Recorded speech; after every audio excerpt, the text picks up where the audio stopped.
Pad. We're live from Studio A at the University of Oklahoma, ready to talk all things Sooner sports. And we have OU soccer in the house tonight. OU football is back on the road to redemption, that is. I'm your host, Kaylee Jo Hommel, and I'm joined by Abby Williams and Britton Ross. Now, Seth Luttrell is out, and Joe John has the Joe job. We'll break down the offensive coordinator change. And the Sooners go back on the road this weekend. We'll have what to look out for when OU travels to Ole Miss. Plus, we'll take a look at some of the former Sooners who are lighting it up in the NFL. But now we're going to throw it back to the last time out at Memorial Stadium. Don't remind me. And cock-a-doodle-doo was more than just a wake-up call for OU.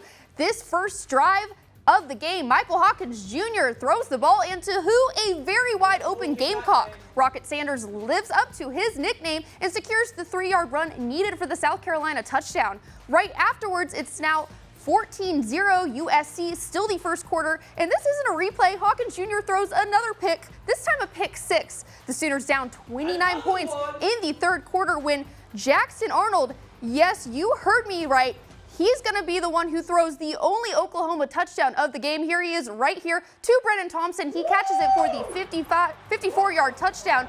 OU goes for two afterwards, but they don't get it. And they get the third L to their L column. Final score 35-9, South Carolina. Yeah, Kaylee Jo, and looks like Brent Venables had seen enough from that Sooner offense, or lack of it. Sunday night, just 24 hours after OU's loss to South Carolina, the news broke that now former offensive coordinator Seth Luttrell was out.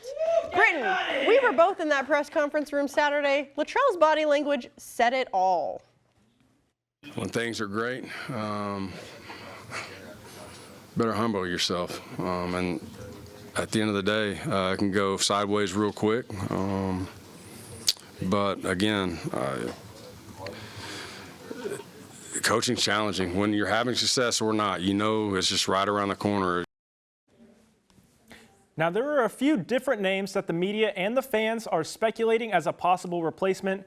Brennan Marion played at the University of Tulsa, and his go-go offense has UNLV averaging 43 points a game. And Mike Shanahan currently has Indiana, of all places, as the best offense in the country. All right, Britton, and we've seen it before. 3 turnovers in a game is enough to get a quarterback benched. What happened again on Saturday, but Jackson Arnold is back this time. Sooner Sports Pad reporter Jack Horan was at the game with more on the offensive issues.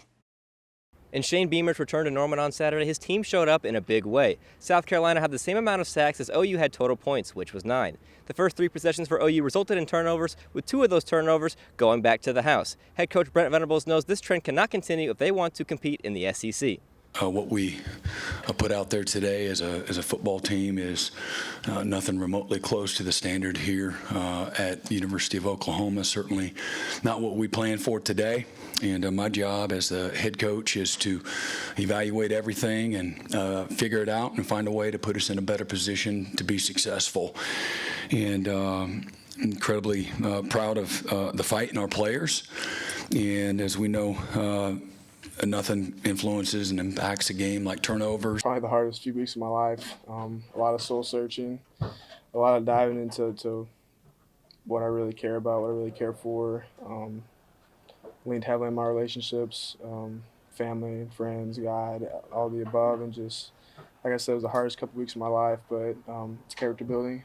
That's what I see it as. Adversity sucks, man. It sucks, but learning how to get through it and learning how to grow through it is just a huge thing. And so I think that's the biggest thing for us is how can we grow? How can we take what we learned from the previous week and apply it to next week and go get it? Next up for the Sooners is a matchup with Ole Miss on the road with kickoff scheduled for 11 a.m. Reporting from Owen Field, Jack Horan, Sooner Sports Pad. Well, thanks, Jack. It was rough from nearly every aspect of the offense, all starting with the offensive line, allowing a school record of 9 sacks on the day. South Carolina had as many sacks as the Sooners had points. And with 4 turnovers, that's the most OU's had in a game all season. Well, you said it, Abby. 4 turnovers puts way too much stress on the defense. Yeah. The most turnovers in a game for OU, and consequently, the most points given up by the defense this season. Here's my report on the Sooners defense versus the Gamecocks.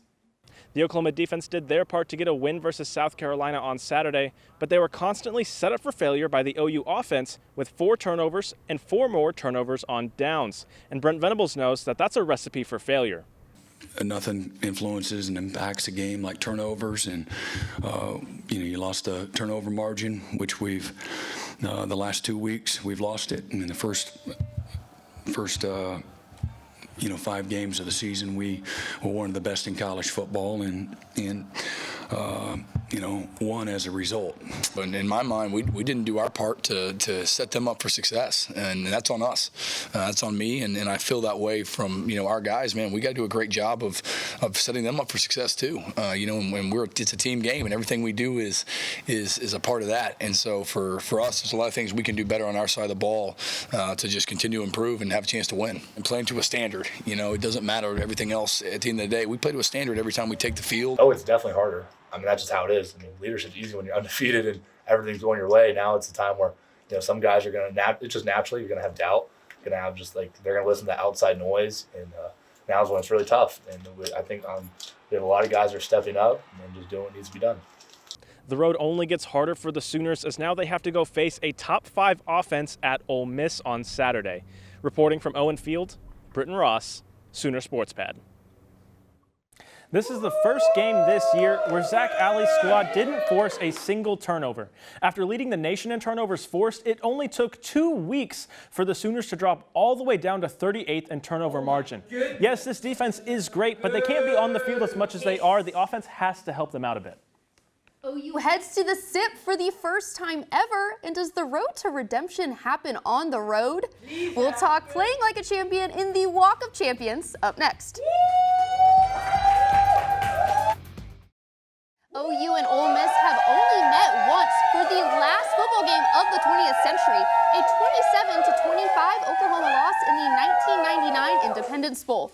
The Rebels are coming off a bye after a big loss to LSU. They're ranked 2nd in total offense and 26th in rushing offense. Brent Venables recognizes the skill level of this team and SEC opponents in general. I'm not sure if there's been a season where a team has faced this many at Oklahoma, this many good units. That's not an excuse. I think they're number 2 scoring offense or scoring defense in the country, giving up 10 points a game, and so playing really, really well. So very similar to the approach that we've had the last several weeks. And the Sooners look ahead to an Ole Miss offense that's one of the best in the nation, led by offensive coordinator Charlie Weiss Jr. The Rebels are 2nd in the nation in yards per game. That puts them 1st in the SEC, while the Sooners sit dead last. Well, for now, Joe John Finley is the new Sooners play caller. Finley was a 4-year letterman here at OU, where he won 3 Big 12 championships as a tight end. He's been here at OU since January of 2021, but before that, he was at Ole Miss as their tight ends coach and passing game coordinator. And he's also made stops at Texas A&M and Mizzou. Well, Venables called the OU offense an abomination earlier today, and he said that Finley's role as play caller is critical. But Abby, what do the Sooners need to do defensively so they aren't leaving Oxford saying, "Hotty toddy, gosh almighty"? Well, Kaylee, on the defensive side, the Sooners are going to have their hands full. This Ole Miss offense is one of the best in the nation, but they're going up against a strong OU defense. Before South Carolina, the Sooners had forced a turnover in 12 straight games. And despite Saturday's loss, OU still tied their season high 6 sacks in a single game. I think our guys, they'll have a great mentality, and there's nothing more fun than going to a hostile environment where everybody hates you and is throwing stuff at you, and get an opportunity to go win and make them all be quiet. Try and execute at a higher level, outperform and out-think, out-physical, outwork people. I think that never changes, and that's probably what makes the game and what we get to do so special. This Ole Miss defense is ranked 13th in the country in total defense, and this OU offense ranks pretty badly. OU is now 128 out of 134 teams this year on the offensive side of the ball, and things only get worse looking forward. Mizzou has the 9th best defense, Alabama's sitting at 59, and LSU at 67. That's going to be an insanely tall task for the Sooners. Jeff Levy and Dylan Gabriel are gone, and this team has to figure it out. I think first year we were top 10 in the country, and then last year we were. So was that how long have I been here? 2.5 years. And I don't want to sound defensive, but I just don't want to change what the facts were. We've been an abomination on offense this year. But year 1 and year 2 I think we're pretty good. The last time OU played Ole Miss, the Sooners also had a new offensive coordinator, and I mentioned it earlier, they lost. I see history repeating itself and the Rebels on top. Well, yeah, Kaylee Joe, well, the Sooners haven't beat a ranked team this season, and there's no way they get it against the number 2 team in the nation, number 2 offense, in the nation. It's haughty-taughty in a 2-score game minimum. Only 2 scores, Abby? This Ole Miss team opened up as an 18-point favorite, and we know the Sooners offense isn't going to score. It'll easily be a 3-touchdown game, Ole Miss by 24. Oh, no. When we come back, we'll be kicking it with one Sooner Sports squad. Don't go anywhere. We have an exclusive interview with OU Soccer. Ooh. OU Soccer is back with us in the studio with some new faces. Say hello to Morgan O'Connor and Ashley Tudis. And these Sooners know a thing or two about SEC soccer. Morgan is a graduate student who transferred from Ole Miss. She plays forward and is from Oxford, Mississippi. Ashley is a redshirt sophomore who once suited up for the Florida Gators. She's a defender from Palm Harbor, Florida. Abby, Britton, take it away. Thank you both so much for being here with us tonight. The first question for both of you. You both played at SEC schools in the past. What brought you here to OU? For me personally, it was the coaches. I've known them since I was young. I had them for 4 years at Ole Miss. And just coming back here and then getting to meet this amazing team has really what glued me here. I think for me, the biggest thing was just the culture of the school. I wanted to come somewhere where they had like a winning culture. And as soon as I stepped on campus for my visit and the coaches had like explained what they wanted to do and their vision for the future, it was something that I wanted to be a part of. Now, Morgan, OU football is headed to Ole Miss this weekend, a place you're all too familiar with. What should Sooner fans know going into the Grove? Oh, gosh. The tailgating, the Walk of Champions, it's really an experience, and there will be a lot of people there. It's very crowded, very crowded. Now, Ashley, being all the way from Florida, obviously Oklahoma's a long way from there. How do you keep from getting homesick?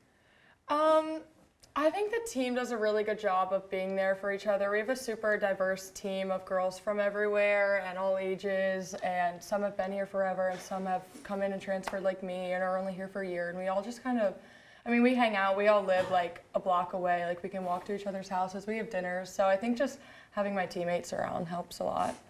I don't really have time to be homesick with them. And for both of you, injuries and mental blocks are such a big part of an athlete's career. What's been like the biggest obstacle you've had to overcome? Take it away. Yeah. This year, for me personally, I tore my ACL in our exhibition game right before the season started.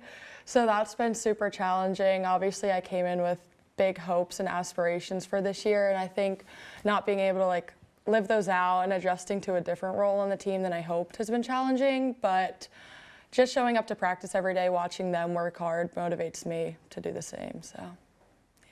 And then Morgan, how about you? I would say after I had surgery last year, I thought I was done with soccer, and then I decided to come back, and I thought it was, to play after, but my role has been very different this year, and it's been something I've really enjoyed, and it's just been a leader on the team. I'm someone who has experience in the SEC, who sees people like Ashley who have terrible injuries, and just keeping their heads up, their spirits high is something that I really think is important to prioritize as well. So that would be mine. So our last question for both of you, if you have a cheat day and absolutely no consequences, what's your cheat day meal? Ooh, mine's acai bowl, but I eat those on my regular days. That's not a cheat day. Oh gosh, I don't know. Maybe like In-N-Out. We don't have In-N-Out in Florida, so we don't even I know, but if I could make it, it would be In-N-Out. I think both of those are great answers. I'm with you. Well, thank you both so much for being here, and good luck with the rest of your season. Thank you. Thanks again, Morgan and Ashley. Now, OU football isn't the only team taking on the Rebels. Oklahoma Soccer hosts Ole Miss Thursday for their last regular season game at John Crane Field. When we come back, we'll talk everything else OU athletics. We'll head to the green, court, and even the circle. Don't go anywhere. Abby, Britton and I talked Seth Luttrell earlier. Sooner fans were even wearing shirts saying to fire him at Saturday's game. So what do the Sooner fans in the audience think about it? TikTok, Luttrell, your time's over. We're in the JJ era now, baby. Joe John! Yeah, I mean, I think taking him out was the best decision for our offense. Absolutely. But that's enough of football for now because we've got to talk golf. Women's golf, that is. They finished in third and 20 under par Monday at the Jim West Challenge at Kissing Tree Golf Club. Oklahoma was just one stroke behind Houston and 2 back of TCU. Senior Reagan Cheney tied for second after shooting 9 under. And the top 10 finishes don't end there. Junior Michaela Terrell came in as 7th and junior Gracie Mayo tied for 8th. I'm switching it over to OU volleyball now. The Sooners took a little trip down to Columbia on Sunday to take on South Carolina. Standout hitter Alexis Shelton notched a double-double, 14 kills and 10 digs. And on the defensive side, middle blocker Hannah Piffner had a career-high 8 blocks. Libero Callie Kimaha had 14 digs. But the Gamecocks got the best of OU on the court too, beating the Sooners in 4 sets. Oklahoma softball finally got to play someone besides themselves, and they kept dominating per usual. Ella Parker went 3 for 3 at the plate, driving in 4 runs. Maya Bland was 2 for 3, drove in 3 runs, and she scored 4 runs by herself, and she hit a home run. Overall, the Sooners knocked in 7 home runs on 16 hits. They, of course, blew out Texas A&M Commerce 19-0. And now they have Seminole State College Wednesday night right here in Norman at Loves Field, and I expect more of the same from this Sooners squad. Well, when we come back, our 2 anchors will get in on the competition and debate everything Sooner sports. It's time for my favorite part of the show, Face Off.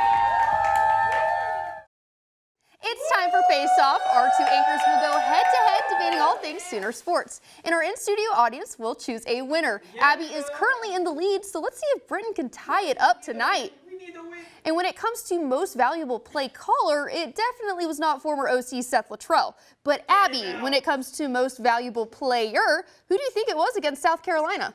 Well, Kaylee Jo, I'm going to have to go with the guy who scored the only touchdown for the Sooners, Brennan Thompson. That 54-yard catch is the longest touchdown reception of the season, and Thompson broke a drought there. The last time an OU receiver had a touchdown before this one, it was himself against Houston back in week 2.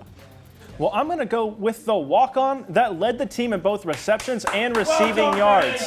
Jacob Jordan, the true freshman, had 6 catches for 86 yards and juked the defender out of his shoes, which is something we just haven't seen from anyone this year. Oh, and I forgot to mention that this was only his 2nd game that he's played in all year. Just because Oklahoma lost again doesn't mean the former Sooners don't keep winning. Britton, which OU alum do you think is playing like a champion in the pros? Well, the best Sunday Sooner was clearly Joe Mixon. Mixon led the Texans with 115 yards on the ground. Plus, he scored Houston's only 2 touchdowns of the game against the Packers. He does get some style points taken away for a failed Lambeau leap, but the Cheeseheads kicked a game-winning field goal as time expires to beat the Texans 24-22. And now Mixon and H-Town will host an AFC South rival in Indianapolis on Sunday. No way, Britton. I'll take your 2 rushing touchdowns, and I'll give you a Sooner that can do that and throw for a touchdown, too. I'm taking Jalen Hurts. The Eagles QB was absolutely dominating the Giants on Sunday with 3 total touchdowns and 114 passing yards. And let's not forget, my pick actually won his game, 28-3. Well, my eyes are on OU softball. They're one of the only Sooner squads that fans can seem to count on these days. But Abby, what else should Sooner Nation be watching out for? I'm keeping my eye on the new guy calling the plays, Joe John Finley. Again, OU's offense is one of the worst in the nation and the worst in the SEC. Saturday's game can reveal if it was the play calling holding the Sooners back or if the problem lies elsewhere. Well, Abby, the problem lies with the injuries. The Sooners have had injuries all across the board this year. And Brent Venables said on his coach's show on Monday night that Deion Burks is day-to-day. Jalil Farouk could be back this year in a few weeks. Andrell Anthony still questionable to play this year. But getting some of these guys back would help this awful offense a ton. Great pick, Brent. Well, it just means more in the SEC, and OU has a lot of tough opponents remaining on their schedule. Britton, which game will the Sooners most likely win? Call me crazy, but I think it's Alabama. Bama's already got 2 losses. This isn't the Nick Saban Bama 2 losses at home. Night game, give me Bama. I'm taking the last game of the season where the most injured players are able to come back for. LSU, you can't win a game if you don't have receivers. Well, sadly, we're running out of time tonight, so I get to choose the face-off winner, and I'm going to choose my girl Abby once again. Thanks so much for watching Sooner Sports Pad. For Abby Williams and Britton Ross, I'm Kaylee Jo Hummel. Have a great rest of your night.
Welcome to